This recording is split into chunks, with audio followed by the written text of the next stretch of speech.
I kept saying this to myself on repeat. There is no way, Mel, if you've worked this hard, that you will not be rewarded. You have to believe that this moment is preparing you for something amazing that hasn't happened yet. Keep going. And so I repeated that over and over and over and over and over again as I wanted to throw in the towel, as I would start to bash myself, as I would start to feel sorry for myself and be like, no, there's just no way I'm going to believe that something amazing isn't going to happen. I've worked too hard. Something amazing that hasn't happened is coming. And when you get yourself into that mindset, it creates a sense of resilience and momentum and resolve that you need in order to keep going when the shit hits the fan or when you feel disappointed or when life is beating you down. If you want to start to feel happy, it starts with you wanting to feel happy. We like to sit and dwell. We like to sit in our own sadness. Make sure you're spending time every single day, whether it's 15, 20 minutes, whether it's an hour, 2 hours. Take time to allow your mind separation from the stresses of your day. If you expect to fail, you will fail. On the other hand, if you expect to win, you will win. And he's right, because doctors and psychologists, both alike, they agree that worrying actually does shorten your life, and it does damage your body. We need to clear our thinking before we go to sleep. We're talking about a book that Norman Vincent Peale wrote, The Power of Positive Thinking. Creating your own inner happiness. That you are responsible for your own happiness. Because unhappiness is usually the byproduct of you thinking sad thoughts, you having these negative feelings, you having resentment towards others, and just having an overall crappy outlook on life. So if you think those things, what do you think is going to happen? You have to force yourself to not think those negative thoughts. Peale says we have to get into the happiness habit by thinking upbeat, cheery thoughts throughout the day. We like to sit and dwell. We like to sit in our own sadness. I don't like to do that, but I just know that sometimes my brain forces me to do that, and I don't know why. So I have to force myself to not do that.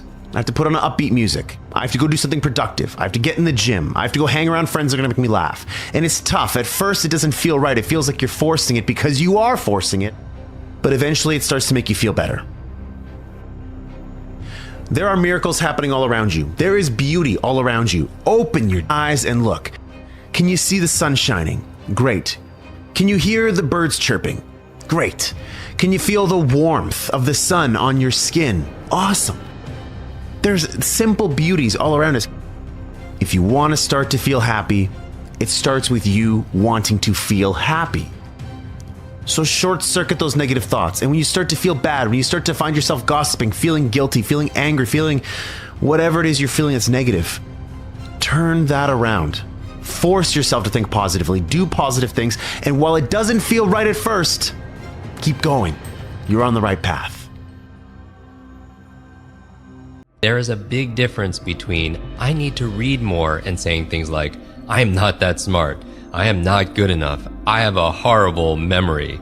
So studies show that negative self-talk is associated with everything from higher levels of stress to depression. So what do you do with your negative self-talk? First, here's 2 things you do not want to do. You don't fight them and you don't fight for them. What do I mean about don't fight them? What I mean by that is don't try to resist doing these things because as you know, what you resist persists. If I ask you not to think of a big purple giraffe, don't think of a big purple giraffe, don't think of a big purple giraffe, what do? You see that big purple giraffe in front of you, right? So don't resist it, don't fight them. And the other thing is, don't fight for them. Don't fight for them. A lot of people, they're always fighting for their limitations. They're talking about how they can't remember things. They can't remember names. They're so overloaded, they can't keep up. And here's the thing. If you fight for your limitations, you get to keep them. If you argue for your limits, you get to keep them. So, how do you stop beating yourself up and replace this negative self-talk? Is that people waste a lot of their time, a lot of their energy fuming and fretting about things that they cannot control. Go back to Covey's principle.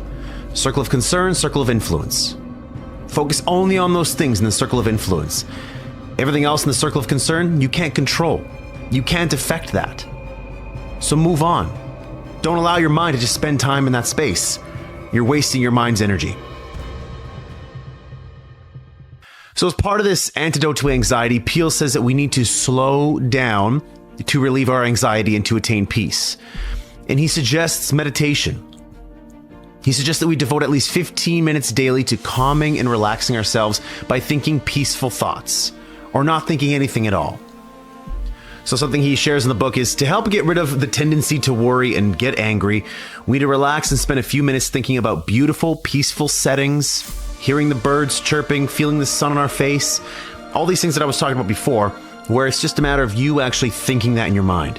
Wherever you are, if you're at work, if you're in your house, it doesn't, or close your eyes and open your mind to maybe a place where you were on vacation before. And go there for 15 minutes. Smell the smells, feel what the sand feels like on your feet, feel yourself plunging into the ocean. So the antidote to anxiety, it's all about clearing your mind. However you choose to do that, make sure you're spending time every single day, whether it's 15, 20 minutes, whether it's an hour, 2 hours, if you're working out at the gym, whether you're doing yoga, whether you're going to cycling class, whatever, take time to allow your mind separation from the stresses of your day. If you expect to fail, you will fail.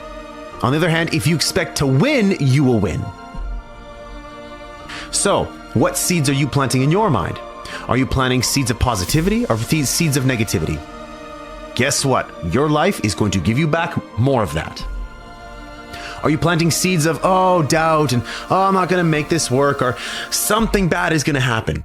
If you're planting seeds of that, guess what you're going to get? More of that. Start focusing on the positive. Start focusing on how things can go right. And guess what? When things go wrong, say, there's a lesson in that for me. Because life doesn't happen to me, it happens for me. So everything that's happening is there to teach me a lesson. This isn't a setback, it's a set up. This thing that's really bad, it happened for a reason. I'm going to learn from it and I'm going to get better. Now, everybody at some point in their life experiences heartache. And it's tough. And so Peel says that for us to get over heartache, we need to resist the heartache by staying busy. So if you're getting a divorce from your husband or your wife, if you just broke up with your girlfriend or your boyfriend, if you just lost a loved one, if a loved one passed away, a friend, a family member, doesn't matter who it is. He says that in order for you to get through it, you need to stay busy. You need to return to your normal activities as soon as possible after a loss or a defeat. And you need to resist the temptation to brood and feel sorry for yourself. I got to get back to work. I got to get back to my goals. Get back in the gym. Get back to eating right. Get back to hanging out with my friends, my family, listen to the music that I was listening to. We have to return to life. But sometimes we just have to be sad, and we have to work our way through it. But the key here is to not allow your mind to dwell on it for too long. That's not handling heartache. That's allowing heartache to take control of you and to win.